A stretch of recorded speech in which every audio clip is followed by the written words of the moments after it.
C'est l'heure de s'informer. Merci de faire confiance à la grande édition de l'actualité sur Business 24. Tout de suite, voici les titres. Le ministre de la Construction était ce 17 juin 2025 à l'Assemblée nationale pour s'expliquer devant les députés dans un climat particulièrement tendu entre scandale foncier, colère des victimes et soupçons de corruption. La première édition du Salon international du bâtiment, de la construction, de la décoration et des technologies BULT Expo 2025, ouvert ce mardi 17 juin, se poursuit au parc des expositions d'Abidjan. Ce mercredi, le ministre de la Construction était invité à la tribune des échanges. Le cabinet Afrique Search a lancé à Abidjan la 7e édition de Afrique Talent. Une des journées de cette rencontre était dédiée au groupe Cofina. Investir au Burkina Faso, la société Burkina Mine recrute en Côte d'Ivoire. Elle était en conférence récemment à Abidjan. Madame, Monsieur, merci de choisir Business 24 Africa pour vous informer.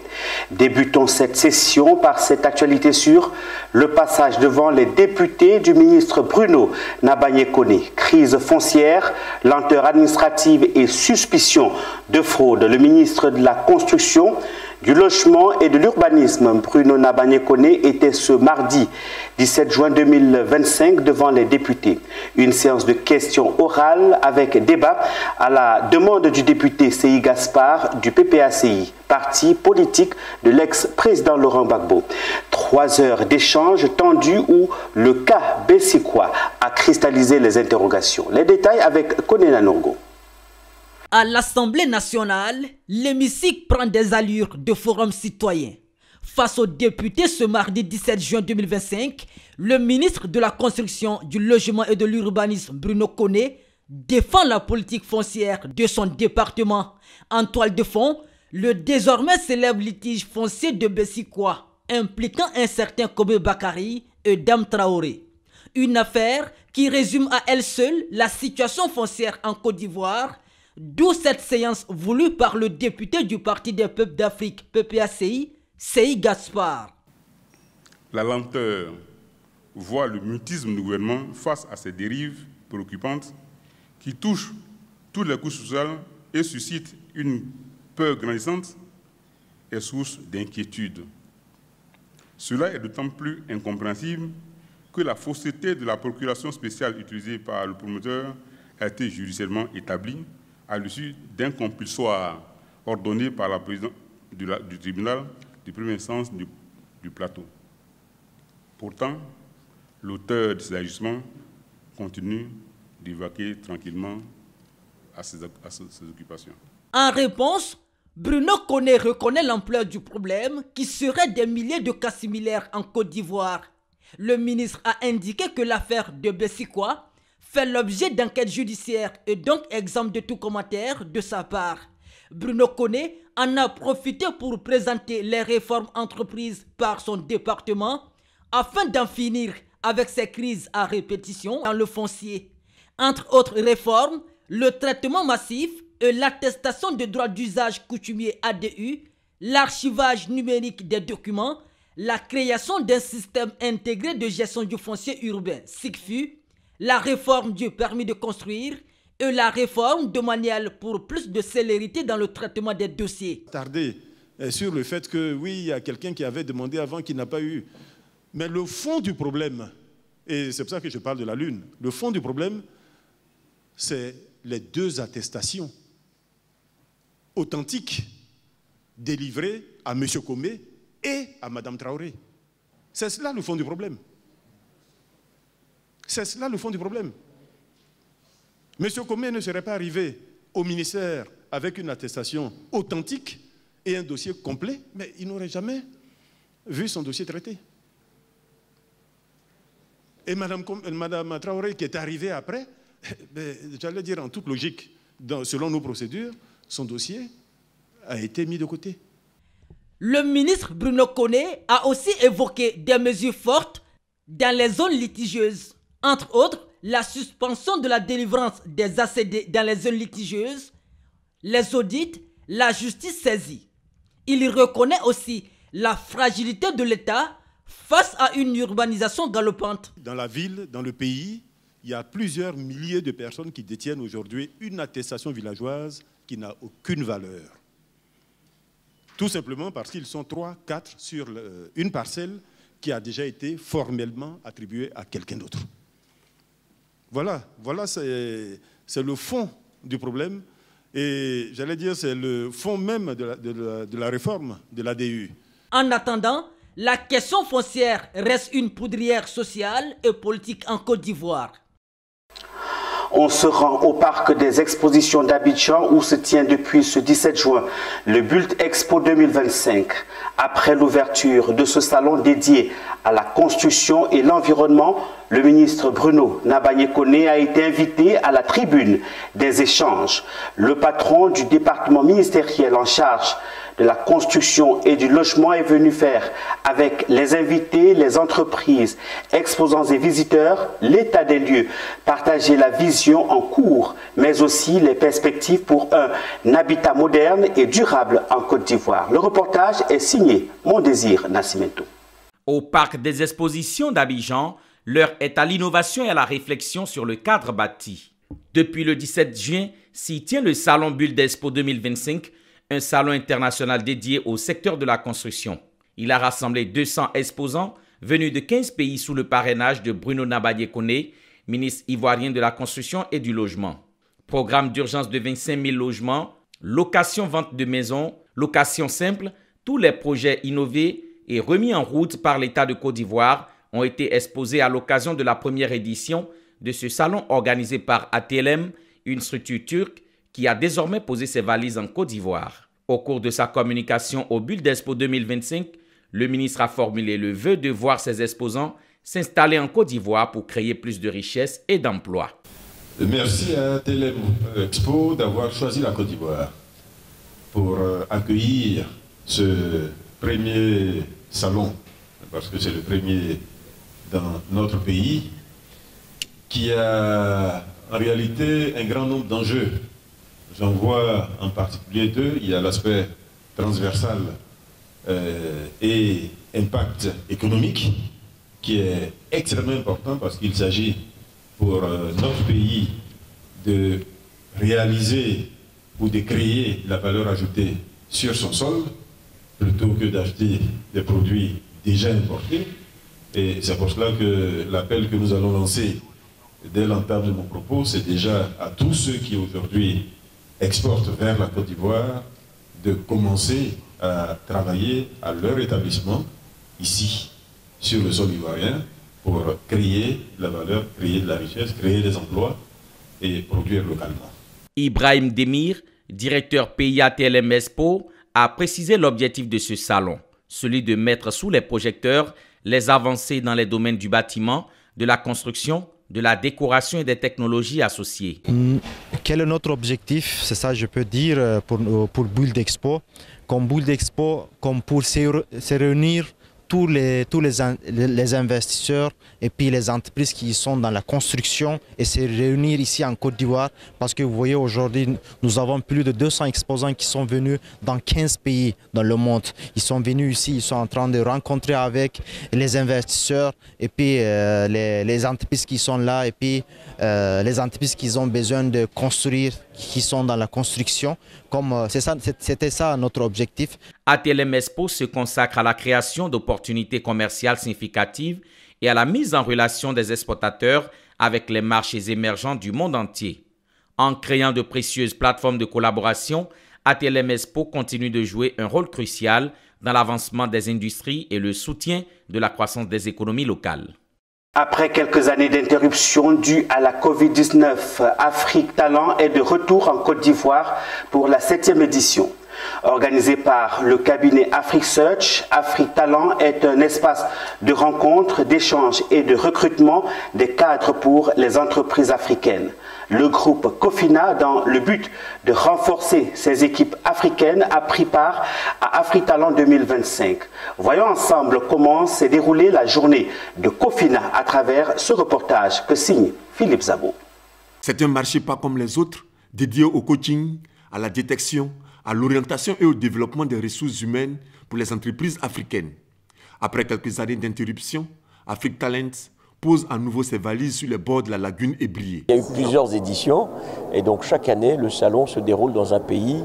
Et donc à Abidjan par exemple c'est la 7e édition, mais à Paris on en est à la 25e édition puisque ça a lieu chaque année. Le principe est très simple. Des entreprises qui sont nos clients nous demandent des professionnels à recruter. Et donc ces entreprises nous envoient une liste de postes à pourvoir et donc nous les invitons à avoir un stand et en face les candidats appliquent pour participer et nous les sélectionnons sur la base de leur profil, leur expérience, leur formation, leur envoient une invitation et ils viennent à ce salon pour rencontrer des entreprises et donc ont des entretiens pour éventuellement décrocher un poste ou alors ils vont rencontrer des coachs qui vont les conseiller sur leur carrière, sur leur profil, etc. Dans cette véritable ruche d'opportunités, Cofina, la compagnie financière africaine, entreprise panafricaine par excellence, ne pouvait pas rester en marge de ce rendez-vous. Comme sur tous les marchés, Cofina y applique la loi de l'offre et de la demande avec une approche résolument B2B. Alors en tant qu'entreprise panafricaine, nous sommes toujours à l'écoute de nouvelles opportunités pour la jeunesse africaine et il nous a semblé évident de pouvoir aujourd'hui nous présenter à la jeunesse africaine et de voir dans quelle mesure ils seraient intéressés de rejoindre notre institution qui existe maintenant depuis 10 ans. Alors nous avons 3 filiales en Côte d'Ivoire, mais nous avons également 11 autres filiales présentes dans les 8 autres pays d'Afrique. Et nous avons des opportunités dans le secteur financier, dans des postes d'analystes financiers, de gestionnaires du capital humain, de responsables administratifs, de chargés d'affaires, de commercial. Nous avons aussi une filiale dans l'immobilier. Donc vraiment, je pense qu'il y a beaucoup d'opportunités et il aurait été intéressant de pouvoir rencontrer des personnes qui aujourd'hui sont à la recherche et de pouvoir échanger avec eux. Face au stand de Cofina, l'engouement est palpable. Une file d'attente se dessine. Il faut dire qu'à l'ouverture de la cérémonie, la présentatrice a su trouver les mots justes pour captiver les participants. Ces derniers n'ont pas hésité à nous livrer leurs impressions. De la présentation que j'ai vue, c'est un groupe qui valorise le capital humain, où l'être humain est au centre de leur métier. Et ça, c'est quelque chose qui m'a attirée, d'où l'accueil que je fais pour pouvoir échanger avec les responsables. On va dire que lors de notre premier entretien à la conférence, déjà, elle a dit venez comme vous êtes, nous vous accueillons. Du coup, je me dis pourquoi pas. Référence du marché panafricain de la mésofinance, Cofina est présente dans 9 pays d'Afrique et emploie plus de 2000 collaborateurs. Elle s'impose comme un acteur clé dans le financement des micro, petites et moyennes entreprises, y compris celles du secteur informel. Bâtir les champions africains de demain, faire des affaires en Afrique entre défis à relever et opportunités à saisir. Tel est le thème central du Forum international des entreprises tenu ce mardi 17 juin 2025 à l'ENCA d'Abidjan dans le cadre de la 14e édition de l'Africa Business Conference. Un rendez-vous stratégique qui a réuni décideurs, chefs d'entreprise et experts autour d'un objectif commun, celui d'impulser une nouvelle dynamique entrepreneuriale sur le continent. Le point avec Konena Nogo. C'est un rendez-vous de haut niveau pour l'écosystème entrepreneurial africain. Le Forum international des entreprises, organisé dans le cadre de la 14e édition de l'Africa Business Conference, pose ses valises à l'ENCA d'Abidjan. C'est pour dire qu'il est tout à fait possible de contribuer au développement de notre pays, de notre continent, en étant des entrepreneurs. C'est tout à fait possible d'être sur le banc, de se former de manière excellente dans le domaine de l'économie, dans le domaine des statistiques ou tout autre domaine et aussi dans la faveur de l'entrepreneuriat. Il ne s'agit pas seulement de créer, d'être employé, mais aussi de penser à créer de la valeur. Une tribune pour discuter des enjeux structurels et catalyser les réformes. La conférence s'articule autour d'un mot d'ordre: faire émerger les champions économiques africains. Cette année, nous voulons surtout insister sur la possibilité de partenariat public-privé En fait, les universités sont des centres de formation, non seulement pour les diplômes, mais aussi pour les trainings. Et nous sommes capables de faire des liens aussi entre entrepreneurs. Ici, avec le Forum des entrepreneurs, on fait le lien entre entrepreneurs aussi bien qu'avec des universités. Le choix de la Côte d'Ivoire est le signe de la confiance que le monde de la recherche place dans notre pays et surtout la volonté de mettre la recherche scientifique au cœur du développement économique afin de contribuer à la création de richesses et à la lutte contre le chômage, la lutte contre la pauvreté. La conférence inaugurale a planté le décor. Entrepreneuriat et transformation structurelle, un thème incarné par Alain Kouadio, entrepreneur aguerri à la tête de Keidan Group, une entreprise de 700 employés. Champion national, Alain Kouadio contribue aujourd'hui à l'éclosion de jeunes entrepreneurs à travers son initiative Jeunes Talents.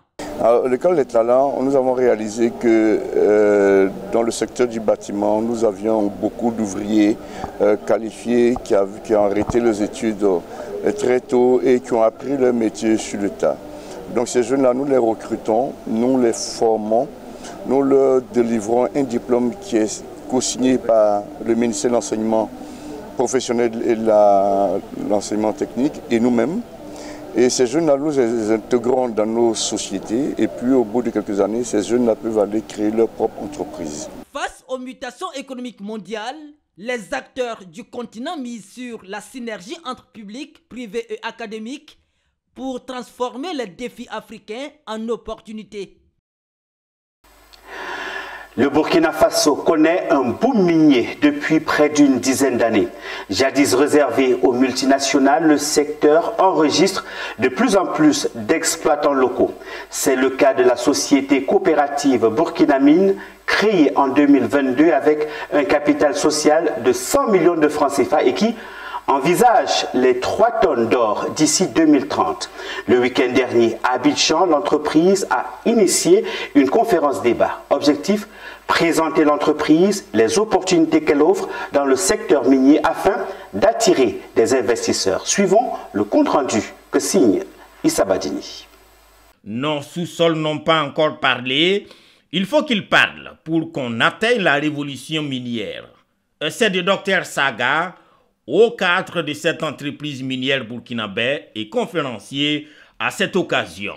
Et c'est justement pour faire davantage parler le sous-sol burkinabé qui produit déjà près de 70 tonnes d'or par an que la direction générale de Burkina Mine tient cette conférence panel ici en terre ivoirienne en partenariat avec le COEPSI, Conseil des opérateurs burkinabés en Côte d'Ivoire. Burkina Mine a enclenché une dynamique au Burkina Faso qui est d'inviter les Burkinabés et d'une manière générale les Africains à s'approprier l'exploitation de leurs ressources. En ce sens que nous sommes là au Burkina, en Côte d'Ivoire, à Abidjan aujourd'hui, en partenariat avec le Conseil des opérateurs économiques du Burkina Faso vivant ici, comme porte d'entrée sur le sol ivoirien. Notre dynamique est que nous, Africains, nous puissions ensemble réfléchir et poser les bases d'une exploitation de nos ressources par nous-mêmes et pour nous-mêmes. L'innovation ici est d'abord l'orientation stratégique.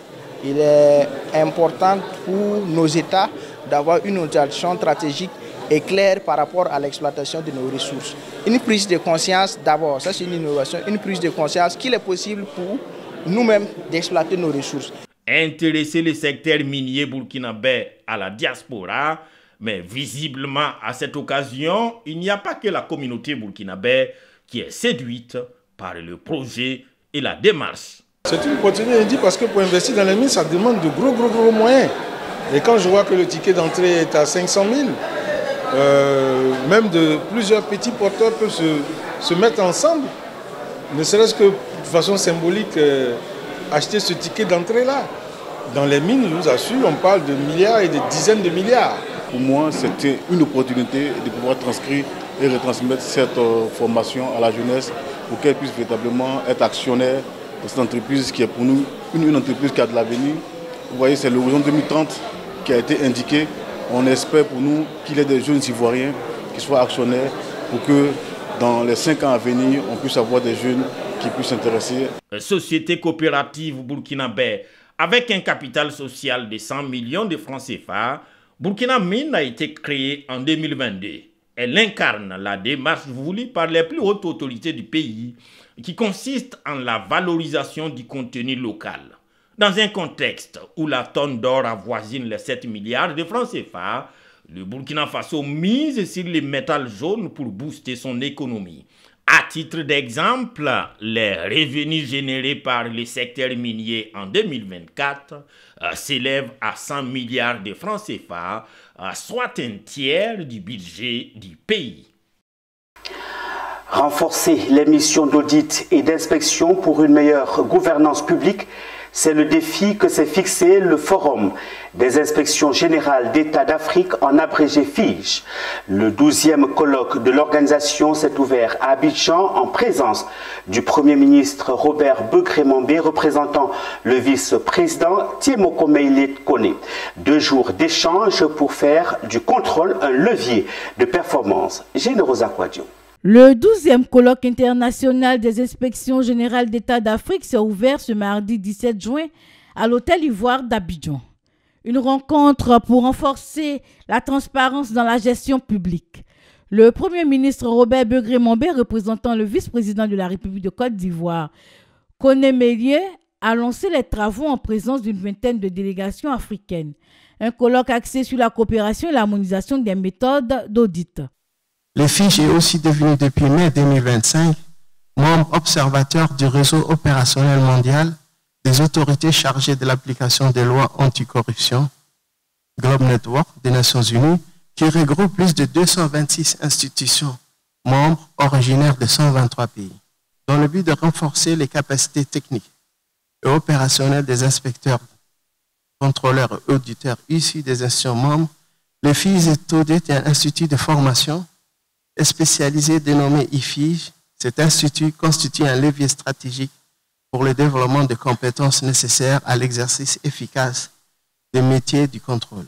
Le thème choisi cette année, les missions d'audit et d'inspection, contribution à l'amélioration de la gouvernance publique. Une approche que soutient Awandoli Théophile. En ce qui nous concerne, au niveau de l'inspection générale de Côte d'Ivoire et de l'ensemble des organes de contrôle de l'ordre administratif ivoirien, notamment les IGM, Inspection générale des ministères, nous avons pleinement conscience du rôle et de l'impact primordial de nos missions d'audit et d'inspection dans la lutte contre la fraude. Partenaire technique, la Banque mondiale s'implique dans la modernisation des outils de gouvernance. La collaboration sur des audits et enquêtes spécifiques, le partage de connaissances, la coordination d'activités relatives à la lutte contre la fraude et la corruption et la promotion des principes d'intégrité, de conformité, de bonne gouvernance et de protection des fonds publics. Le Premier ministre Robert Begré-Mambé a réaffirmé la volonté de l'État de renforcer les institutions d'audit pour une gestion plus performante. Depuis 2011, le président de la République a fait de la gouvernance un élément clé de son action. Ainsi, plusieurs institutions de contrôle ont été créées pour renforcer celles déjà existantes.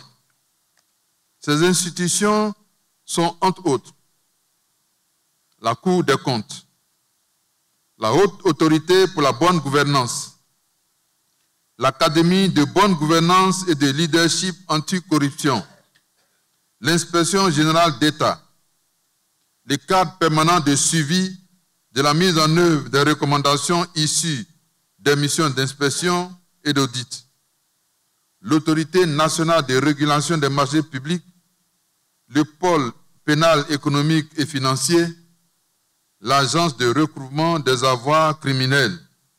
Ce 12e colloque du FIGE, qui se tient à la faveur de la 15e édition du Forum des inspections générales d'État d'Afrique, ambitionne de consolider la culture de la reddition des comptes et de doter les inspections générales d'État d'outils plus modernes au service du développement.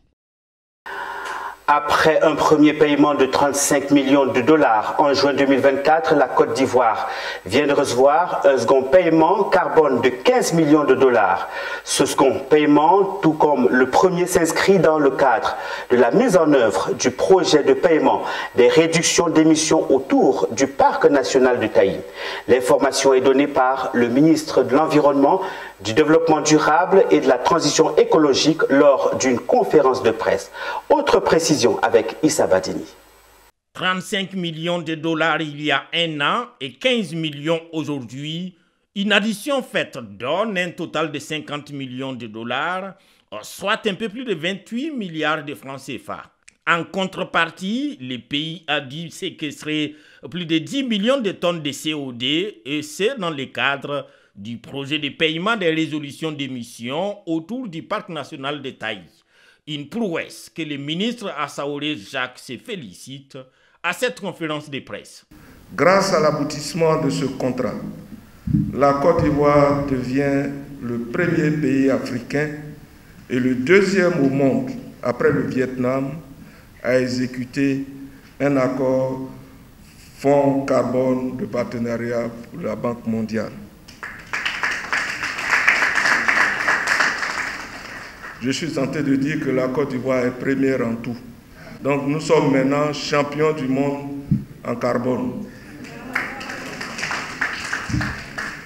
Alors, ce succès renforce la crédibilité internationale de notre pays et ouvre la voie à la création d'un marché carbone national robuste. Vous êtes le premier pays en Afrique d'avoir honoré votre contrat.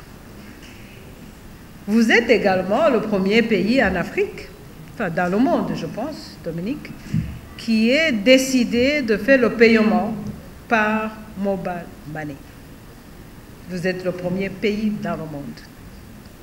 Ça veut dire que vous avez opté pour un système qui fait la traçabilité. Un résultat qui confirme, selon le ministre, que la Côte d'Ivoire est désormais un acteur compétitif sur le marché mondial du carbone, capable d'offrir des réductions d'émissions de haute intégrité. Mais loin de s'en contenter, le pays va poursuivre ses efforts à soutenir le ministre Assaoulé Jacques. Le succès que nous célébrons cet après-midi conforte la crédibilité internationale de la Côte d'Ivoire dans les mécanismes de finance carbone. Il ne s'agit cependant pas d'un aboutissement, mais le point de départ d'une nouvelle ambition climatique pour notre pays. C'est pourquoi le gouvernement, avec l'appui de la Banque mondiale, entend désormais structurer un marché carbone national, vecteur de développement durable, de justice sociale et de résilience environnementale.